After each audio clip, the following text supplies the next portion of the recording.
Hello, and welcome to the iMedX Best of Days series at our annual Hematology meeting here in San Diego, California. My name is Dr. Joseph McHale. I'm a hematologist at Mayo Clinic in Arizona, and it's my privilege to be the chair of this series and interview a series of experts in multiple areas of malignant hematology. Today with me, I have the privilege of having not only an expert, but my friend, Dr. Loneys Smith, who will be addressing us on the subject of lymphoma. Sony, welcome. Thank you so much for having me, Joe. Tell us a little bit about yourself first, Sony. So I'm at the University of Chicago, and I'm the director of the lymphoma program. Excellent. Now, Sony, we have had an extraordinary number of abstracts related to lymphoma this year, as always. But as I understand it, we actually the lymphoma world made it into the plenary session. Yeah. So why don't we start at the top? Why don't you tell me a little bit about the plenary abstract and how relevant it can be to our audience today? Yeah, this was a fantastic year for lymphoma. I think there were a number of large-scale phase 3 trials that we've all been eagerly awaiting, and we had some of the first readouts for many of these trials that I think are going to directly impact practice. So as you said, the one that really made it into the plenary is about follicular lymphoma, and it's called the Gallium trial. We know that rituximab as a monoclonal antibody against CD20 has dramatically improved how we take care of our patients with B-cell lymphomas. However, there are now second-generation monoclonal antibodies, with obinutuzumab being a glycoengineered type 2 antibody that, at least in some diseases, appears to be more potent and perhaps more effective. So the trial that was part of the plenary, the Gallium trial, decided to test this concept of obinutuzumab plus chemotherapy versus rituximab chemotherapy. They enrolled a very large number of patients, and they read out the 1,200 patients with follicular lymphoma for the purpose of the plenary. So was the trial for more than just follicular, but the subset of follicular were the ones looked at? So I assume it included diffuse large B-cell lymphoma and other lymphomas? So they focused primarily on the indolent lymphomas, and so aggressive lymphomas were not part of this study, although one of the other abstracts I'm going to discuss does focus on obinutuzumab chemo plus in diffuse large B-cell. This one, the other histologies that they did not read out this time include marginal zone lymphoma and other indolent histologies. So the main point that we had been waiting for is that we know in CLL the addition of obinutuzumab significantly improves outcomes for patients as compared to rituximab when combined with chlorambucil. And so the question for follicular lymphoma was, could it be the same? So with this 1,200 patient trial, their primary endpoint was progression-free survival. And with a median follow-up of about 34 months, they saw a statistically significant improvement in progression-free survival from 73% to 80%. Now, at first glance, you might say, is a 7% improvement in progression-free survival important? And I do think that people will probably end up, debating the value of that point for some time. I think on one hand, the addition of obinutuzumab was safe. There was a little bit more infusion-related toxicity. There was a little bit more neutropenia. But we also saw in a follow-up study with MRD analysis that obinutuzumab is an extremely potent monoclonal antibody and has higher rates of MRD negativity in follicular lymphoma.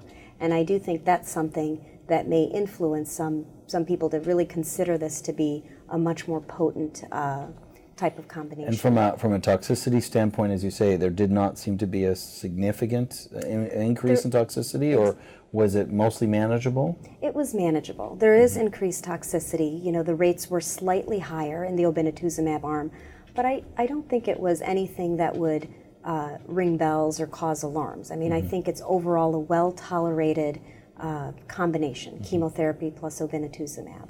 There was no difference in overall survival, which is to be expected. Follicular lymphoma retains chemosensitivity even at subsequent relapses for a long period of time. And it's really more a reflection of later therapies than that first one. Yeah. So bottom line here is we think that obinutuzumab is definitely going to be another significant option combined with chemotherapy for follicular lymphoma. Seems to be superior to a certain degree, maybe within 10% or so, around 10%, improvement of progression-free survival in that cohort. And more to come as we understand the implication of the MRD negative outcomes as well for that group of people. You hit it. Now, you also mentioned that this was a big phase 3 year for lymphoma. Yeah, So let's talk about some of absolutely. those phase 3 trials. Yeah, so if we switch a little bit to diffuse large B-cell lymphoma, there were several phase 3 trials that had their readout. I'd have to start with the Alliance Intergroup study, which started back in 2003. At least that's when it was first designed, and the last patient was enrolled, just several years ago. This was a very important study for the United States, and that's because for a long time we've known that R-CHOP is quite good for patients, but it doesn't cure everybody. And so second generation types of infusional regimens like dose-adjusted EPOCH-R in phase 2 settings look extremely active. And these data have been published for a long period of time, both in NCI studies as well as multi-center phase 2 trials showing that EPOCH-R is extremely active in diffuse large B-cell lymphoma. So the natural question when the study was designed was to say, which one is better? R-CHOP or R-EPOCH? Exactly. And EPOCH-R, has a lot more intensity associated with it. It is dose adjusted, so people have their doses increased or decreased based on their neutropenic and thrombocytopenic nadirs of the previous cycle.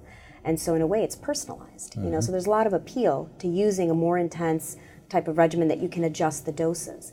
What we found though is a couple of things. One is that unintentionally the study seemed to enroll more favorable patients. So 2/3 of the patients had low risk disease.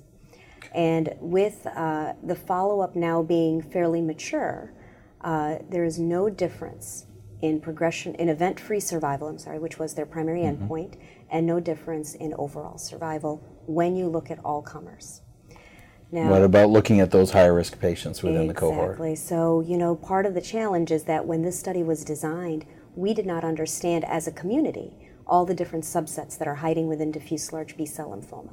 So we did not know to pull out, for example, diseases based on cell of origin or double hit phenotype or double expressor phenotype.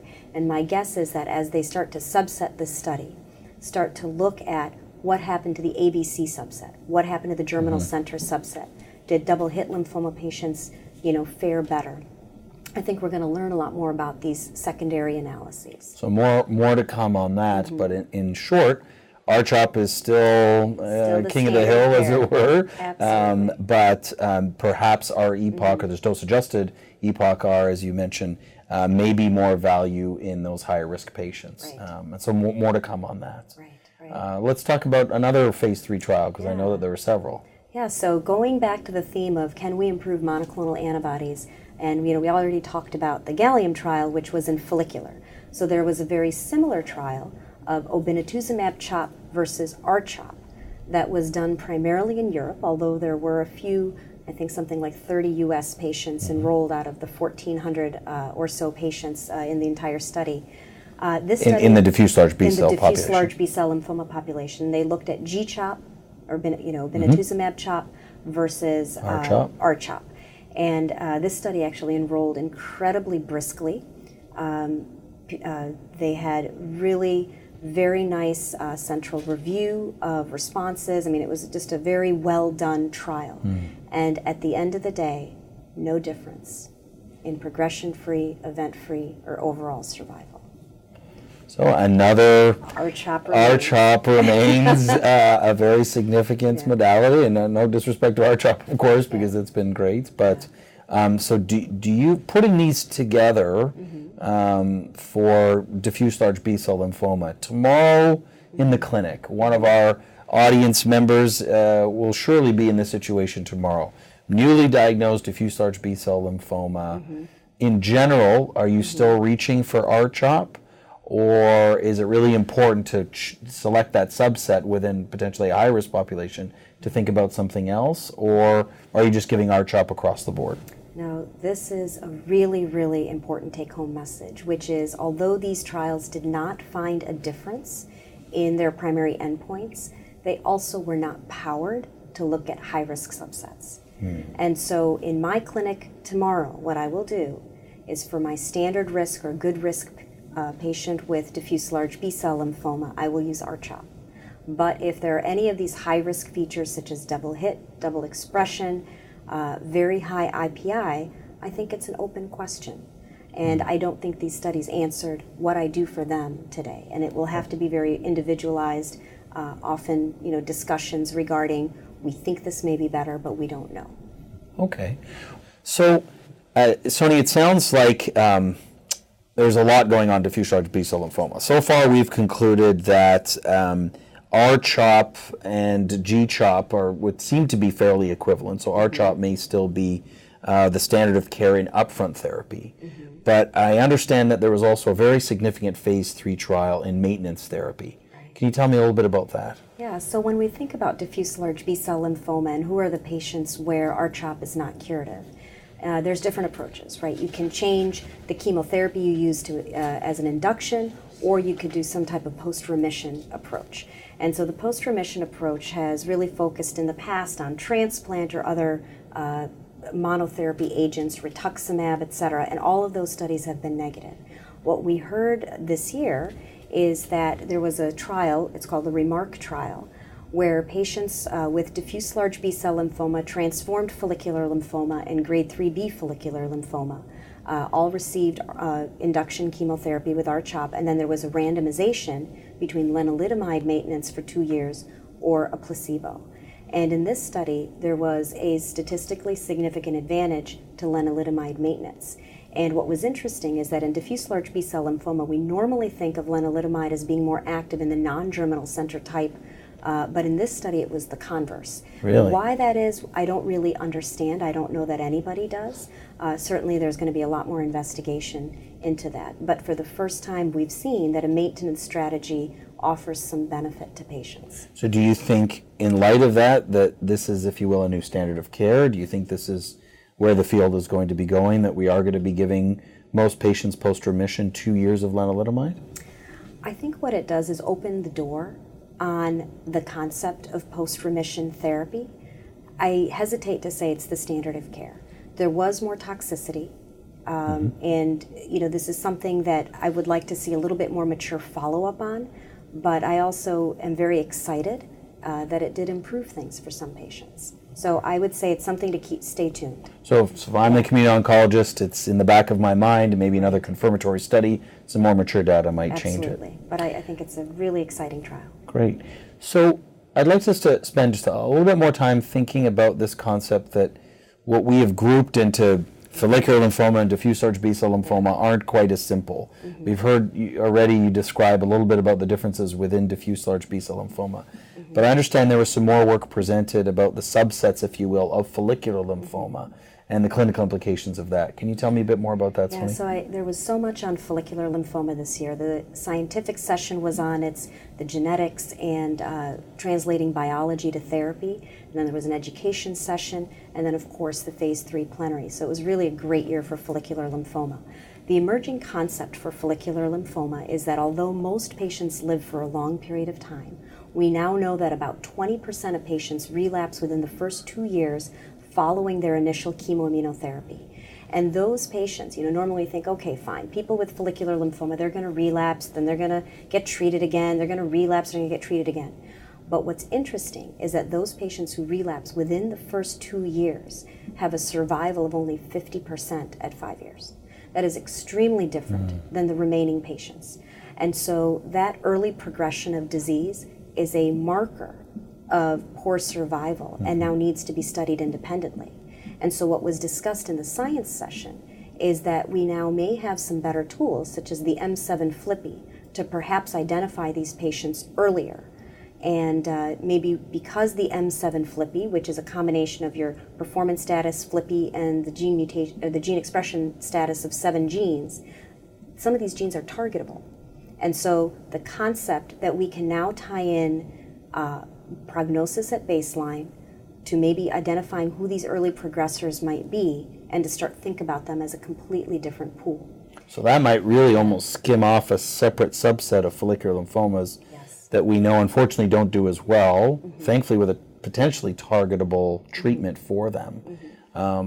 For the clinician right now, I guess this is a bit of a wait and watch kind of concept in terms of waiting to see how we define that better, or do you think we've already clearly defined that subgroup? What I would say is that if anybody in practice has a patient with follicular lymphoma, where their disease comes back within 24 months of their frontline chemoimmunotherapy, that patient has an inferior survival.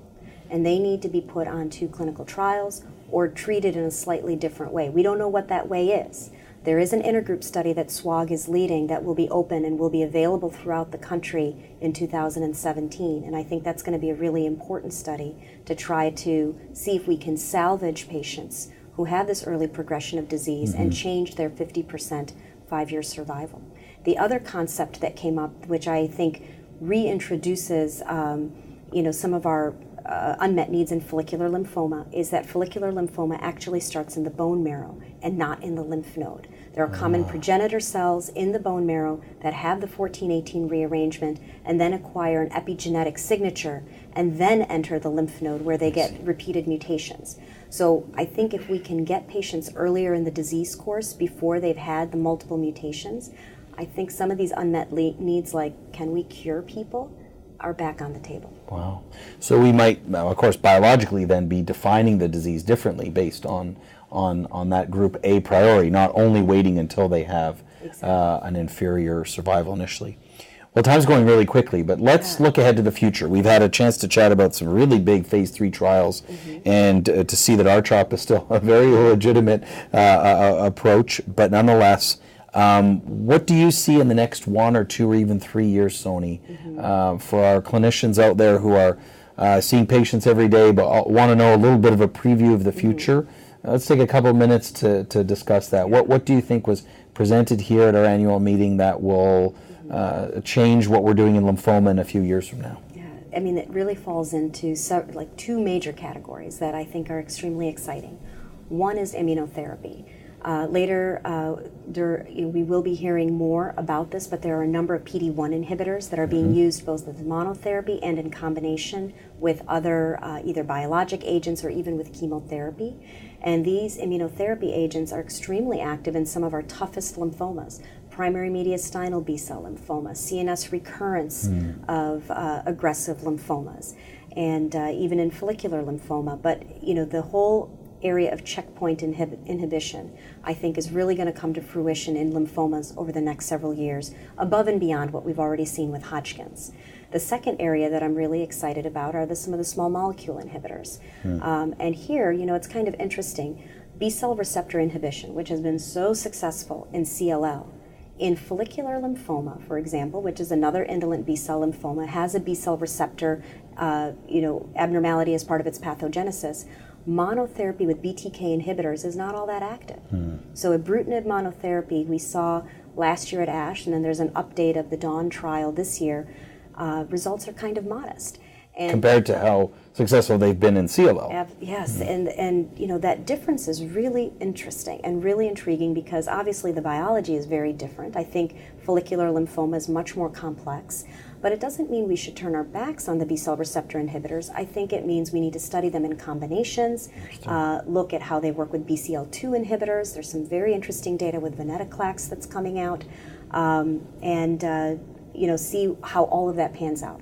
So I think over the next several years, we're going to hear a lot more about both immunotherapy in lymphomas as well as the small molecule inhibitors. And that's, of course, been a theme right across malignant hematology. And we could say the same of multiple myeloma and certain leukemias and others, that immunotherapy is clearly, not just conceptually, but pragmatically now landing into the hands of our providers to take care of our patients. Well, thank you, Sony. It's always great to see you. It's always great to have you as part of the program. Thank you again for joining us for the Best of Day series, the IMEDX series on Best of Day. We have had a great conversation with Sony Smith today on lymphoma, and we look forward to seeing you at future events. Thank you very much.